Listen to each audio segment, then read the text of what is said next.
It's not a fun drug either. I haven't. It's not. I did it. I did that years and years ago in New York and just did not care for it. I didn't dislike it, but I was just like, y'all pay money for this?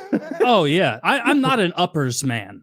I had a ton of fun on Molly at a few select concerts in college, but that's the only time I did that, and it was situational. Like uppers as a whole just stress me out. Like I'm already so fucking neurotic and high strung. You add something else like that in it, and it's just too much for me. I don't want that. I can't have too much caffeine, and I get kind of jittery and not feeling good. All right, well, you definitely don't want any drug that makes you happy. Like I can make well, none of them will make you. None of them will make you happy. Hear me out here. Like alcohol does what? It sort of lowers your inhibitions, makes you a little slower to react. Also, Pot does, I don't know what the fuck, vibe or something, like pulsing in a place, and it makes you need less stimulus. My experience with drugs runs out pretty quickly, but none of them just bring you joy. Like if you are going to drugs to bring you happiness, you're already like barking up the wrong tree. Like that, you're gonna end in destruction. Drugs are accessories. Drugs are accessories. Okay, they're meant to make fun things more fun, or things that suck less. All right, that's how you should be using them. All right, but you don't go time for the fun. No. How about I'm in a bad mood and I want a good one? What drug is that? Well, I mean, no, you should definitely not do drugs for the reason of fixing your mood. You're just it's like the third question on the alcohol. I didn't ask if I should. I asked which one. All right. Well, it's like the third question on the alcoholism thing. This brings us back to BetterHelp, Woody.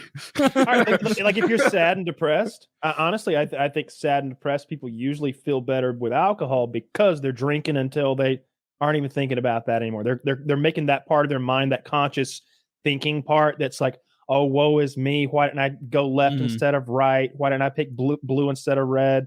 It takes that guy and turns him the fuck off. But it's a feedback loop because it's like, I'm stressed, so I want to artificially depress my cortisol production in my brain.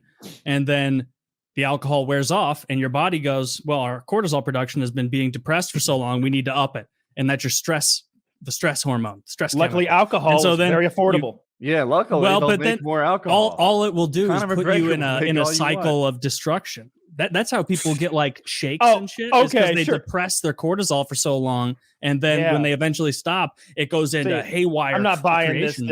This is made up stuff. What you're saying? Every day I wake up. Let me tell you about another feedback. Let me tell you about another feedback loop. Every morning I wake up and I'm hungry, and I have to eat food. And it's the same thing, Taylor. Alcohol is not a feedback loop. It's the exact same. Oh, what? Every time just because you're eating doesn't make it feed back. I'm it's right there in the word. Having a hard time even saying it and not proving my point. Damn, he's right.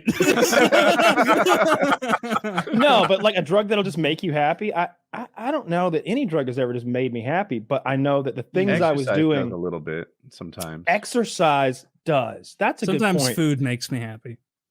No, food never actually made me happy. It makes me feel good for a bit, I'll say, not happy. So speaking as a guy who's never tasted alcohol or even tried any drug, but I've driven home tons of people, tons of friends, I've been a designated driver all my life. Wouldn't acid be one that makes you happy? Because every time I've seen people on that, they're always laughing and giddy. Kyle's the only one of us with acid experience. So you're actually right. Like my experience with acid was it made me real giddy and laughy. I don't know what the word is. Like I would laugh at anything. And when I would start, it would be this sort of giggle. And it would like keep building. It's that laugh that like keeps building. And the more you think back about the thing that tickled you to begin with, the more you keep laughing until you're just like, like crying and then it's not just you don't feel out of place because everybody else is like dying laughing about the same fucking shit. And then like you try to explain to somebody, but you're like, he's wearing the hat. And they think that's funny because they're on acid too. So like that one actually did make me happy. That was a really good time. Although I was already happy, right? Now that you mention it, mushrooms and acid are kind of in the same category, right? Yeah, hallucinogens, yeah.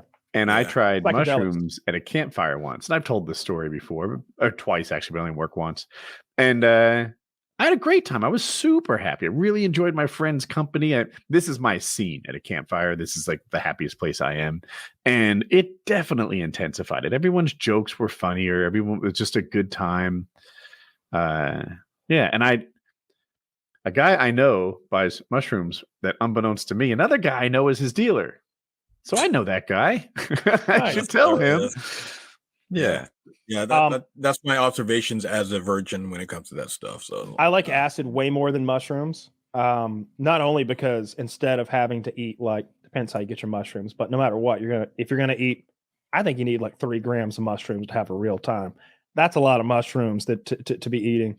That's like twice the recommended by like who? strong dose. The Mushroom King. I mean, wait, no. my goofy friends who do it, yeah, fucking Goomba or something. No, I don't think. nobody...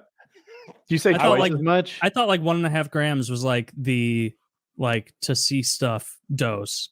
I think yes, ish. I like, so I did 1 gram, if I recall. I've done correctly. mushrooms once, and it was a good experience for me, but I think mild compared to people who want to like really go on a trip. For me, it was just a mood elevator. Mhm. Some people want to have hallucinations. I want to see shit that's not there. I've never accomplished that with mushrooms, even with 3.5 grams. With acid though, you will see some shit if you take. I'm going to say more than three tabs or plus. Like you'll see some shit. That's not. Are that's not tabs actually in like is it a consistent? They're measurement? all about the same. Yeah. Oh, who fucking knows? So you have no idea when you're taking. Who fucking knows? It's That's like what any kind of happens when you drug, I make guess, your that you own buy edibles. illicitly. Well, when now I say who think knows, I literally don't know the answer to your question. As well. Maybe they are. Maybe they're all identical. I just don't know. It's nice. Is peyote a mushroom? No, it's I believe it's from a cactus, right? Oh, I think it's some sort of cactus juice, or something like that. Because I know that people trip out like crazy on that in the desert and stuff. So I remember a guy telling me about peyote when I was in high school, and he talked about he was driving and the road just went woo, like up, it just like goes into the sky, and I'm like, "What'd you do?" He's like, "I made sure I didn't fall off." he's on like a Hot Wheels track in the sky now, driving down the road. According to him, he's probably lying, but I know with like 4 or 5 hits of acid, it's not like I've seen pink elephants. Everything was wiggly. Everything was like colors were pulsating and breathing. The moon was pulsating and breathing. The clouds were beautiful, but I wasn't seeing like some fucking Eskimo in the corner telling me to conserve or the planet will die. Like I wasn't seeing nothing that wasn't actually there. It was just that what I was seeing that was actually there was a little altered.